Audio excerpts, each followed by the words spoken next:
Hello दोस्तों, जय हिंद।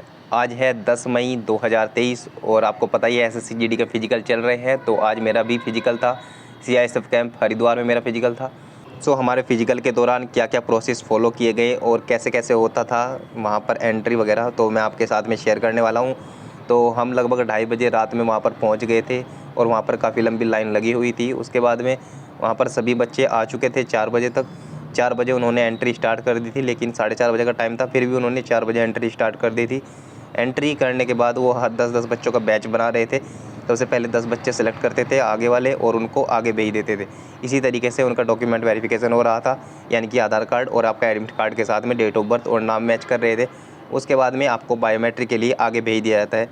उसके बाद में वहीं पर बायोमेट्रिक के पास में ही आपको अंदर रूम में भेजा जाता है, जहाँ पर आपको एक एडमिट कार्ड दिया जाता है जो गवर्नमेंट की तरफ से, और एक फॉर्म जिसमें आपके चेस्ट वगैरह लिखी जाती है वो दिया जाता है।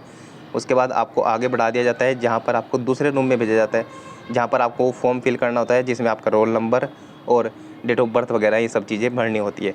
उसके बाद में आपको वहाँ पर चेस्ट नंबर मिल जाता है। चेस्ट नंबर मिलने के बाद आपको ग्राउंड में ले जाया जाता है। कि जो ग्राउंड में जाते हैं, ग्राउंड में जाने के बाद आपकी सबसे पहले हाइट मेजरमेंट होती है, चेस्ट मेजरमेंट होती है, साथ ही साथ वेट भी कर रहे थे, लेकिन वेट का कोई इतना इशू नहीं है। तो इन सब चीज़ें चेक करने के बाद जो लोग क्वालिफाई कर रहे थे चेस्ट और हाइट में, उन लोगों को मेन रनिंग के लिए आगे कर दिया जाता है। 50 बच्चों का फिर एक ग्रुप बनाया जाता है और उसके बाद में लगभग हमारी जो रनिंग है वो 5 बजे स्टार्ट करवा दी गई थी। तो 5 बजे तक हम 50 बच्चे बैठ चुके थे अपने रनिंग ग्राउंड पर। जो सीआईएसएफ कैंप हरिद्वार में रनिंग ग्राउंड है वो लगभग 1250 के आसपास है, 1260 का। उसमें आपको 4 चक्कर कंप्लीट करने थे। हर चक्कर पे आपको एक टोकन मिलता था और चौथा चक्कर जो था वो फाइनल था। तो वो आपको कंप्लीट कर देने के बाद आपकी जो रेस है वो क्वालिफाई हो जाती है। हमारे बैच में 50 बच्चे भागे थे और जिसमें से 40 बच्चों ने क्वालिफाई कर लिया था। में 2 बच्चे बेहोश हो गए थे, तो उन लोगों को एम्बुलेंस के थ्रू ले जाया गया और 8 बच्चे लगभग पीछे ही रह गए थे। और मेरी जो रनिंग है वो 40 सेकंड से रह गई थी। जब मैं बोर्ड के पास में पहुंचा तो वहाँ पर 40 सेकंड हो चुकी थी, यानी कि 24-40 हो गई थी, तो इसीलिए मेरी रनिंग क्वालिफाई नहीं हो पाई। तो खैर ये मेरा एक्सपीरियंस रहा सीआईएसएफ कैंप हरिद्वार का। काफ़ी अच्छा वहाँ पर है सब कुछ। रोड थोड़ा अच्छा नहीं है, क्योंकि रनिंग के लिए आपको रोड काफ़ी अच्छा होना चाहिए, लेकिन वो वहाँ पर उतना अच्छा नहीं है। बाकी सब ठीक था। और ये मेरा पहला फिजिकल था, पहला एक्सपीरियंस था, तो काफ़ी अच्छा रहा। मुझे उम्मीद भी नहीं थी कि शायद मैं 25 मिनट में कर भी पाऊँगा, 24 मिनट में, क्योंकि मेरी जो रनिंग हमेशा घर पर आती थी वो 29 मिनट और 30 मिनट आती थी। मैंने आज से पहले कभी कोई रनिंग नहीं की है और ये लगभग 3 महीने से मैं तैयारी कर रहा था। उसी बीच में पहले शुरू में तो मैं 1 किलोमीटर या 2 किलोमीटर ही भागता था। उसके बाद आपको पता ही है फटाफट चीज़ें हुई, तो रनिंग के लिए डेट भी आ गई थी। तो लगभग मैं 1 सवा महीने तक डेली 5 किलोमीटर भागा और फिर लास्ट में जा कर के क्या हुआ, अभी 5-10 दिनों से लगभग 1 तारीख से मेरे पैर में बहुत ज़्यादा दर्द है, बहुत ज़्यादा। और मैं तब से रेस्ट पर ही हूँ और 1-2 दिन मतलब गया बीच बीच में रनिंग के लिए, तो फिर भी लेकिन मैंने पेन किलर ली और फिर रनिंग कंप्लीट करने की कोशिश की। तो 25 मिनट के अंदर अगर होता तो मेरा ज़रूर हो जाता कि आने वाली भर्ती में मैं कुछ कर सकता हूँ। क्योंकि जब मैं घर पर करता था तो मेरी हमेशा 29 और 30 मिनट आती थी, तो मैं यही सोचते रहता था कि इतना टाइम कम कैसे होगा। लेकिन ग्राउंड में आपके अंदर एक अलग जोश आ जाता है और भगवान भी आपका साथ देते हैं, तो हिम्मत आपको नहीं हारनी चाहिए। और मेरे जो एसएससी जीडी में रो मार्क्स थे वो 117 थे। उसके बाद मेरा नॉर्मलाइजेशन मार्क 121 पॉइंट समथिंग 2 हो गया था, यानी कि मेरिट के बस आसपास ही था।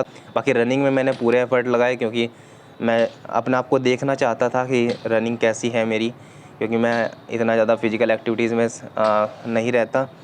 तो इसीलिए बस इतना ही मेरा एक्सपीरियंस रहा फिजिकल एक्टिविटी का। और फाइनली अभी ये जीडी वाला ये सफ़र तो कंप्लीट हो गया यहाँ तक। अभी देखते हैं शायद इस ईयर कोई वैकेंसी आती है, बाकी हमारी और तैयारी चलती रहेगी। तो बस यही मेरा एक्सपीरियंस रहा, पहला फिजिकल था, तो आपके साथ सोचा शेयर कर दूं। आप लोग भी अपना एक्सपीरियंस या फिर कोई और एडवाइस मुझे चाहे तो दे सकते हैं। और हाँ, कुछ बातें मैं आपको बताना चाहता हूँ। सबसे पहले तो अगर आप कुछ खाने पीने की चीज़ें लेकर जाने चाहते हैं, यानी कि जैसे आपको पता है चॉकलेट वगैरह एडवाइस की जाती है कि आपको रनिंग से पहले खा लेनी चाहिए, ताकत मिलती है। तो वो सब चीज़ें आपको पहले ही बाहर हो सके तो बाहर खा लीजिए, या फिर बायोमेट्री से पहले, क्योंकि आपकी एक काफ़ी लंबी लाइन लगती है, तो उससे पहले आप खा लीजिए, क्योंकि उसके बाद आपको बिल्कुल भी टाइम नहीं मिलता। मैं बहुत सारी चॉकलेट लेके गया था, 5-5 रुपये वाली चॉकलेट थी, सब बैग में रख के रह गई। उसके बाद मैं गुड़ लेके गया था थोड़ा सा, वो भी बैग में रखा रह गया। पानी मतलब कुछ भी आपको अंदर फिर अलाउ नहीं किया जाता। और दूसरा टाइम भी नहीं होता आपके पास में, क्योंकि सारी चीज़ें फटाफट होती रहती हैं। आपकी चेस्ट भी मेज़र करनी है, रनिंग भी से पहले आपको चेस्ट नंबर देना होता है, आपका फॉर्म भराना है, आपके कपड़े वगैरह सब साइड में रखने पड़ते हैं। तो ये सब चीज़ें हो रही थी, तो काफ़ी टाइम लगता है इन चीज़ों में। तो इसीलिए अगर आप एनर्जी के लिए कुछ भी चीज़ें खाना पीना चाहते हैं तो वो पहले ही खा लीजिए।